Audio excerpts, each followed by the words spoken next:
एक अंधेरे कमरे में 4 मोमबत्तियां जल रही थीं। पहली मोमबत्ती ने अपना परिचय दिया कि मैं विश्वास हूं। मैं इस दुनिया में नहीं रहना चाहती हूं, क्योंकि आज के इस आधुनिक युग में विश्वास नाम इंसानों के नाम तक ही सीमित है। असलियत में इस दुनिया में विश्वास बचा ही नहीं है। जिस पर ज्यादा विश्वास करोगे वही आपको सबसे ज्यादा पीड़ा देगा। इसलिए मैं अपना जीवन या समाप्त करने जा रही हूं। यह कहकर वह बुझ जाती है। दूसरी मोमबत्ती कहती है कि मेरा नाम शांति है और इस पूरी दुनिया में अशांति है। जहां इतनी अशांति हो वह शांति नहीं रह सकती।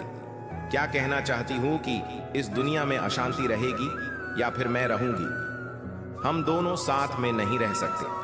और मुझे इस बात का पता है कि अशांति हमेशा हर दिन बढ़ते जाएगी। इसलिए मैं अपना जीवन को इसी वक्त ही समाप्त कर रही हूं। यह कहकर वह बुझ जाती है। तीसरा, मोमबत्ती अपना परिचय देती है कि मेरा नाम प्रेम है।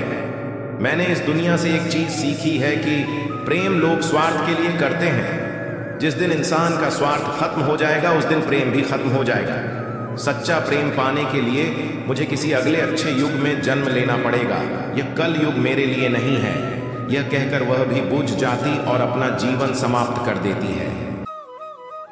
निष्कर्ष, यह कहानी सच में दिल को छूने वालों में से एक कहानी है। आज के समय इंसान के साथ कुछ भी गलत हो जाता है तो तुरंत ही गलत निर्णय ले लेता है। वह निराशावादी बन जाता है। आज हमें इस निराशावादी वृत्ति से दूर जाना है तो हमें आशा की किरण हमारे जीवन में लानी होगी। जिस दिन आप आशावादी बन गए उस दिन आपको विश्वास, प्रेम और शांति सब प्राप्त हो जाएगी। रात के 2:30 बजे थे। एक सेठ को नींद नहीं आ रही थी। वह घर में चक्कर पर चक्कर लगाए जा रहा था, पर चैन नहीं पड़ रहा था। आखिर थककर वह घर से नीचे उतर आया, अपनी कार निकाली और शहर की सड़कों पर निकल गया। रास्ते में एक मंदिर दिखा तो सोचा थोड़ी देर इस मंदिर में जाकर भगवान के पास बैठता हूं, प्रार्थना करता हूं तो शायद मन को शांति मिल जाए।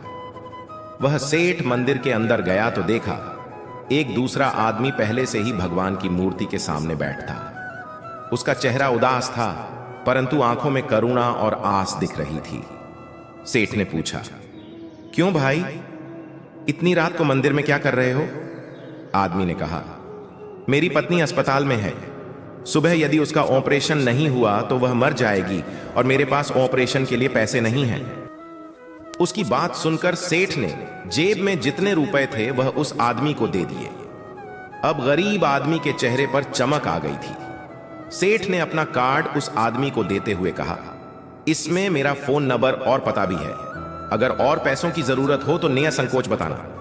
उस गरीब आदमी ने कार्ड सेठ को वापस देते हुए कहा, मेरे पास उसका पता है। इस पते की मुझे जरूरत नहीं है सेठ जी।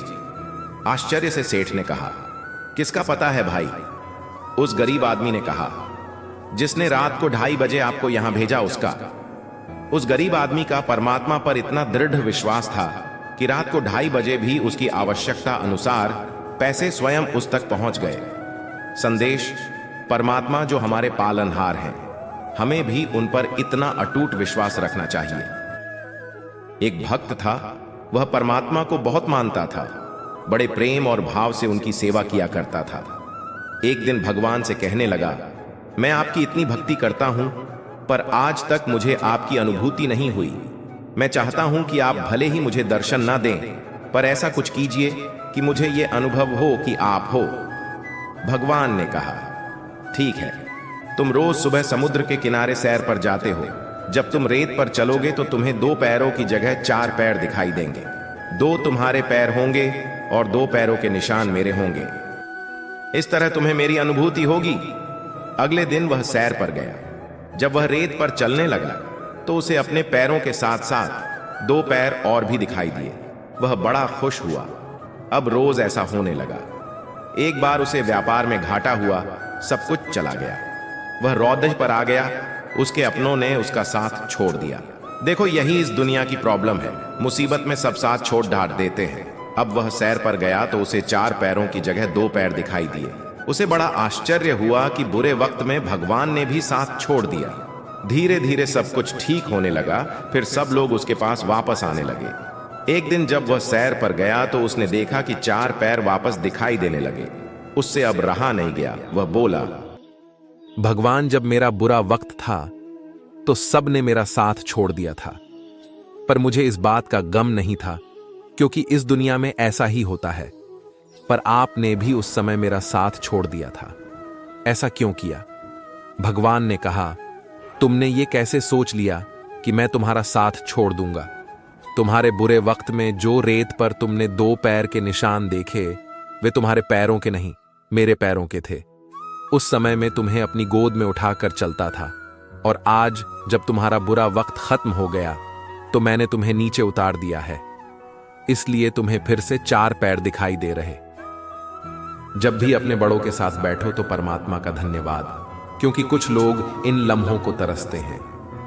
जब भी अपने काम पर जाओ तो परमात्मा का धन्यवाद करो, क्योंकि बहुत से लोग बेरोजगार हैं। परमात्मा का धन्यवाद कहो जब तुम तंदुरुस्त हो, क्योंकि बीमार किसी भी कीमत पर सेहत खरीदने की ख्वाहिश रखते हैं।